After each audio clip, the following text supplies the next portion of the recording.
Salut tout le monde, très urgent et très bonne nouvelle et beaucoup de complots démasqués et beaucoup de révélations. Cette vidéo est en français, c'est la version française. Mes chers amis du Mali, du Burkina Faso et du Niger et partout en Afrique et dans le monde entier, vraiment je suis de cœur avec vous.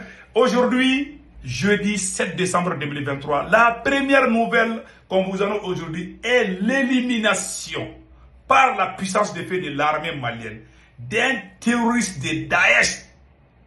Allah Akbar. Il s'appelle Alwan Ould Shokib. Voilà comment l'armée l'a neutralisé. Vous voyez? Après, on va vous montrer les vidéos. Ça, c'est une excellente nouvelle. Je vous dis, depuis que Kidal a été libéré, chaque jour, on ne peut pas passer 3 jours sans que l'armée annonce l'élimination d'un chef terroriste. Les chaînes de commandement, toutes les chaînes de commandement ont été éliminées ou arrêtées par la puissance de feu de l'armée malienne, l'armée burkinabé et l'armée nigérienne. On dit chapeau à l'armée malienne. Ça, c'est la première bonne nouvelle. La deuxième nouvelle qu'on vous annonce aujourd'hui, mes chers amis, ça c'est, comment on appelle la deuxième nouvelle qu'on vous annonce aujourd'hui, le ministre Abdoulaye Diop est en visite officielle avec une grande délégation en Chine. Mes chers amis, quelle bonne nouvelle. Voilà le ministre des Affaires étrangères. Je vous dis, la Russie, la Chine, la Turquie, et la France va mal dormir ce soir. Mes chers amis, la troisième nouvelle qu'on vous annonce aujourd'hui, la troisième bonne nouvelle, la Mauritanie et le Tchad signent l'acte de décès du G5 Sahel. C'est fini pour G5 Sahel. Ça, je vous ai dit ça. Mais la quatrième nouvelle est un complot démasqué. La France se mêle du problème burkinabé. La France est en train de préparer un complot très grave contre le Burkina Faso. Je vous dis ça aujourd'hui, jeudi 7 décembre 2023. À travers RFI, ils sont en train de critiquer les autorités burkinabées d'avoir enrôlé les gens dans l'armée pour les envoyer au front. Que c'est illégal. Alors que ça se passe en Ukraine. Après, on va revenir avec les détails. Mes chers amis, nous allons partir avec la première bonne nouvelle. Avant cela, n'oubliez pas de vous abonner sur ma chaîne YouTube. Ma chaîne YouTube s'appelle Sekou Tunkara, les politologues. Mes chers amis, quand vous cliquez sur le lien, la première remarque, le nom de ma chaîne YouTube, c'est Sekou Tunkara, les politologues. La deuxième étape, c'est l'abonnement. Et sur mon profil, je porte un képi blanc et un t-shirt blanc.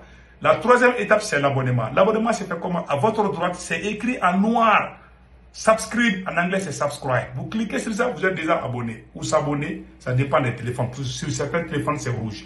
Donc mes chers amis, n'oubliez pas de vous abonner sur ma chaîne YouTube. Et puis, la photo de la cloche de notification, chaque fois que vous regardez, il faut cliquer sur la photo de la cloche de notification. À chaque fois que je suis en live sur YouTube, rien ne va vous échapper.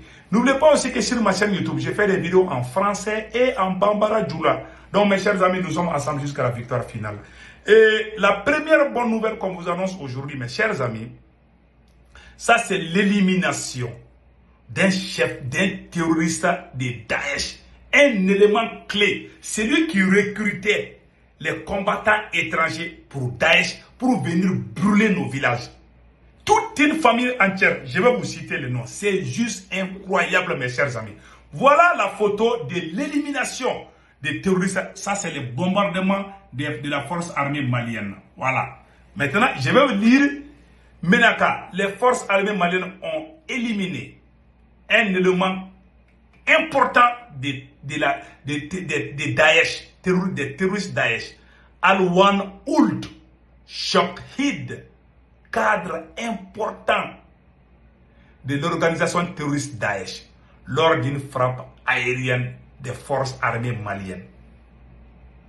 À l'ouest d'Ikadewana, au nord de Menaka.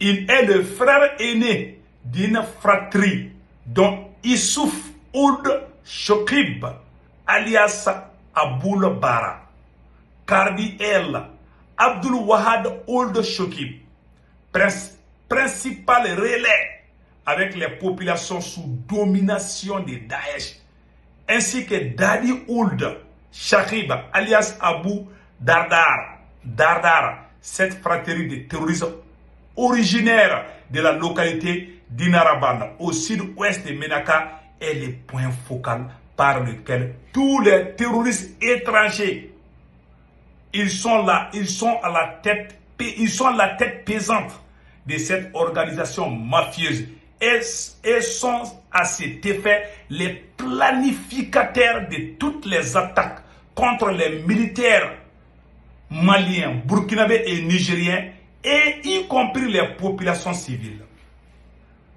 Voilà, l'armée a fini avec toute cette...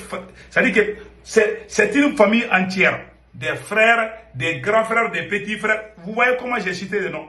C'est un clan qui était là à exterminer la population malienne. Et puis des Maliens aussi. Quelle honte. Que Dieu sauve les Sahel. Vous voyez? Depuis qu'on a libéré Kidal, les masques tombent petit à petit. Les masques tombent petit à petit. Bientôt, vous allez entendre des surprises. Je préfère me taire d'abord. Donc voilà ce qui vient de se passer. Donc l'armée a fait un travail remarquable. Vous voyez? Un travail très propre. Vraiment, on dit bravo à l'armée malienne. La deuxième nouvelle qu'on vous parle aujourd'hui, le général El Hadj Gamou, vraiment, vient d'arriver à Kidal. Il a commencé le nouveau gouverneur de Kidal, un Touareg. Puisque la France ne cesse de dire que nous sommes contre les Touaregs, c'est un Touareg malien, patriote, un général de l'armée malienne, un Touareg et patriote. Le héros général El Hadj Gamou vient d'arriver. Je vais vous montrer tout de suite. De la région de Kidal a prêté serment ce mercredi au tribunal de grande instance de Kidal, transporté dans la région de Gao. Face au président du tribunal de grande instance de Kidal, Abdoulaye Mangara, le général de division El Hadj Gamou s'est engagé à faire respecter les décisions gouvernementales dans la 8e région administrative du Mali. À l'entame de cette cérémonie de prestation de serment, une minute de silence a été observée en hommage à toutes les victimes civiles et militaires tombées pour la patrie. Voilà. Donc, à Gao pour la prestation de serment. Il a été bien, le général a été très bien accueilli à Gao. Je vais vous montrer cette image tout de suite. Le général El Hadj Gamou, avant d'aller à Kidal, c'est pour vous montrer qu'il n'y a pas de racisme au Mali. Il n'y a pas de racisme. Et regardez comment un général Touareg qui est nommé gouverneur, et regardez comment la population de Gao l'accueille. Vous voyez? Vous voyez? Vous voyez? Ça c'est les cris. Ça c'est le général Gamou comme ça. Voilà, El Hadj Gamou. Le voilà ici. Tellement il est aimé. Quand il va, la France 24 RFI, les Maliens sont contre le Touareg. Voilà un Touareg qui est accueilli par tout le monde. Tout le monde l'aime. Il est le militaire, il est l'un des militaires les plus puissants du Mali, les plus aimés. Un patriote convaincu. Il n'a jamais trahi le Mali. Quand tu es bien, les gens t'aiment, on s'en fout. Si tu es au rouge ou jaune ou noir ou blanc. Si tu es bien, on t'aime. Tu n'es pas bien, tu n'es pas bien. C'est tout. Ce n'est pas une question de couleur, de peau. Voilà un Touareg qui est aimé par tous les Maliens parce que c'est un soldat. On ne le voit pas comme quelqu'un, on le voit comme un Malien. Donc vraiment, on est très... La France voulait nous diviser. La France a échoué. Maintenant, aujourd'hui, tous les Maliens se donnent la main pour travailler ensemble. Il n'y a plus ces blablabla, ces conneries, ces mercenaires qui travaillent au compte de la France, les vauriens, les ânes de la SEMA là, viennent de fuir. Ils ne représentent même pas leur queue. C'est des voyous armés là. Ils viennent de prendre la fuite. Maintenant, tout le monde peut bien dormir. Je vous dis, ces gens-là ont tellement fatigué la population. Vous dites que vous êtes azawadiens. Et le même peuple souffre, vous les imposez les impôts. Celui qui a hôtel, s'il ne paie pas son hôtel là, vous allez l'attaquer. Des bandits, des mercenaires au compte de la France pour faire souffrir la population du Nord. Les vrais ennemis des Touaregs, ce sont ces voyous de la SEMA, des criminels. On ne va pas vous laisser. Il y aura un mandat d'arrêt contre vous. Inch'Allah. Donc mes chers amis, on dit bravo au général Gamou. La troisième bonne nouvelle, comme on vous a dit, le ministre des Affaires étrangères Abdoulaye Dione est arrivé en Chine pour une visite de 6 jours, du 6 au 17, une visite de 5 jours, avec une grande délégation. Abdoulaye Dione est arrivé en Chine avec une grande délégation. Je vous ai dit, les choses bougent maintenant. Voilà pourquoi la France est en train de trembler. Il y a tremblement de terre aux Champs-Élysées. On dit bravo vraiment à nos autorités pour le travail qu'ils sont en train de mêler actuellement. Vraiment, nous sommes très fiers de vous. Vraiment, le travail est très propre. Donc, nous allons partir avec le complot de la France contre le Burkina Faso. Voici le nouveau complot de la France contre le Burkina Faso. Un conseil au président patriote, capitaine Ibrahim Traoré. Au niveau de la justice, on conseille le président Ibrahim Traoré de faire le nettoyage au niveau de la justice. Écoutons ce que RFI est en train de dire ici. Je vais vous montrer ça tout de suite. C'est du n'importe quoi là. Ce que RFI est en train de dire là. Ces escrocs ne dorment jamais. Ces escrocs là, ils veulent créer le chaos au Burkina. Ils ont tout tenté. Maintenant, ils veulent passer par la justice. La France veut passer par la justice. Écoutons un avocat qui dit la décision. Je ne sais pas. Écoutons. Ce matin, la présidente du tribunal administratif de Ouagadougou a jugé que les ordres de réquisition étaient manifestement illégaux, a ordonné leur suspension. Le tribunal a ensuite enjoint au commandant du commandement des opérations du théâtre national de s'abstenir immédiatement de mettre à exécution les dits ordres de réquisition. Comment le président chef suprême de l'armée peut prendre une décision? Un pays en guerre. Voilà, on attend qu'il y a, je ne sais pas, au niveau de la justice, il y a la contradiction. C'est ce que le président est en train de dire. Ça, c'est une façon de saboter. Ce n'est même pas joli. Je ne sais pas si c'est vrai. En tout cas, si c'est comme ça que ça s'est passé là. En tout cas, moi, je conseille le président, patriote, capitaine, de faire le nettoyage au niveau de la justice. Je vous jure, en Ukraine, Zelensky est en train de forcer les jeunes Ukrainiens de s'enrôler dans l'armée. La France ne parle jamais de cela. Les documents, allez-y sur YouTube, allez-y sur Facebook, tapez seulement enrôlement forcé de l'armée ukrainienne. Vous allez voir des centaines de documents, des centaines de vidéos où les jeunes Ukrainiens se cachent sous les voitures pour échapper. Ils sont forcés à prendre les armes contre la Russie. On ne parle pas de ça. On les appelle des patriotes. Quand chez nous là, parce que vous savez, il y a un système judiciaire chez nous en Afrique. Moi j'ai tout le temps dit au président malien, au président burkinabé, il faut nettoyer ce système judiciaire. Sinon ça va, c'est pas bon pour la révolution. La façon, le système judiciaire qui est en Afrique de l'Ouest, au Mali, au Burkina, au Niger, en Côte d'Ivoire, au Sénégal, c'est la même chose, c'est le système français. Ouais, maintenant la France est contente parce que il y a, au niveau de la justice, il y a eu la contradiction.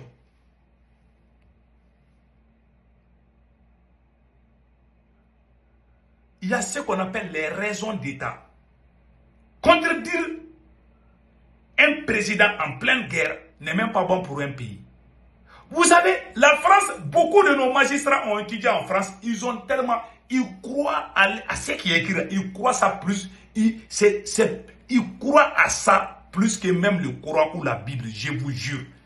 Ils sont prêts à tout pour ça. Alors que il y a la vraie justice, c'est l'intérêt de ton pays.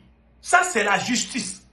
Aux États-Unis, ici, les gens font tellement de choses pour aller seulement en prison ici aux États-Unis. Il faut vraiment commettre des choses très graves. Et quand tu es utile, tu es important, les Occidentaux ne vont jamais ici. Mais chez nous là, même si tu es en train de sauver tout le pays là, quand ils voient que toi tu as fait un truc là, ils vont dire non, ils vont tout faire pour te mettre, c'est-à-dire que pour mettre les bâtons dans les roues. Parce que ouais, c'est la justice. La justice c'est quoi? C'est les gens qui ont fait la justice. Mais ça ne veut rien dire. Il faut défendre ta patrie. On laisse ces papiers-là, c'est quoi? C'est les gens qui écrivent. Ce n'est pas venu du ciel, ni rien. Donc le conseil que moi je donne au président malien, Assimi Goïta, et au président Ibrahim Traoré, il faut bien nettoyer la justice. Si vous laissez les choses comme ça là, on parle de vous-même. Comment le président Ibrahim Traoré peut décider, il prend une décision et après on attend. Je ne sais pas ça vient d'où. J'ai beaucoup de respect. Moi, je n'insulte pas les gens, mais je dis mes 4 vérités. On entend qu'il y a une contradiction qui dit que non, c'est contre la loi. On est en guerre. Ce qui est bien pour tout ce qui est bien pour le pays, c'est ça la justice. Ce qui est écrit sur le papier là, il faut mettre ça dans la poubelle. Ça, je vous dis ça. Ils croient à ça plus que Dieu. Je vous dis, nos magistrats qui ont étudié en France là, ils croient à leur justice plus que Dieu même. Je vous dis ça aujourd'hui. Je ne sais pas, c'est pas seulement le Burkina, c'est au Mali, et puis en Côte d'Ivoire, et puis partout. Non, la justice, c'est ça. Nous, on viole tellement des règles aux États-Unis ici là. Je dis, il faut que ça soit ça, ça soit ça. Il faut penser à l'État. Ça, c'est mon pays. Ça, c'est la justice. Qu'est-ce qui est bien pour mon pays? On ne fait même pas, on ne fait même pas une petite conférence avec les gens. Souvent, le juge ou la juge même peut t'appeler pour te dire que ça là, il ne faut pas faire ça. Chez nous, il faut qu'ils t'emprisonnent et puis ils sont fiers. Voilà, j'ai fait ça. Si toi aussi tu fais la même chose, tu vas en prison. C'est devenu une fierté pour eux, détruire les casiers judiciaires des gens. Et voilà, aujourd'hui, un président prend une décision. On entend que la présidente Dinoukourou dit que non, que c'est pas bon. Ça, ce n'est même pas bien. Un pays qui est en guerre. Et le président est en train de sauver le pays.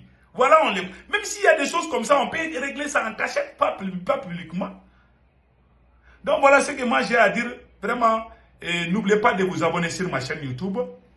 Une fois que vous cliquez sur le lien, le nom de ma chaîne YouTube, c'est Sékou Touré politologue. Et deuxièmement, une fois que vous cliquez sur le profil, je porte un képi blanc et un t-shirt blanc. Si vous voulez vous abonner, à votre droite, voilà, pour l'abonnement, j'aimerais que vous vous abonnez, voilà. Donc, pour l'abonnement à votre droite, c'est écrit en noir, subscribe, en anglais c'est subscribe. Vous cliquez sur ça, vous êtes abonné. Cliquez sur la photo de la cloche de notification et rien ne va vous échapper. Que Dieu bénisse le Burkina Faso, le Mali et le Niger. Ciao, ciao.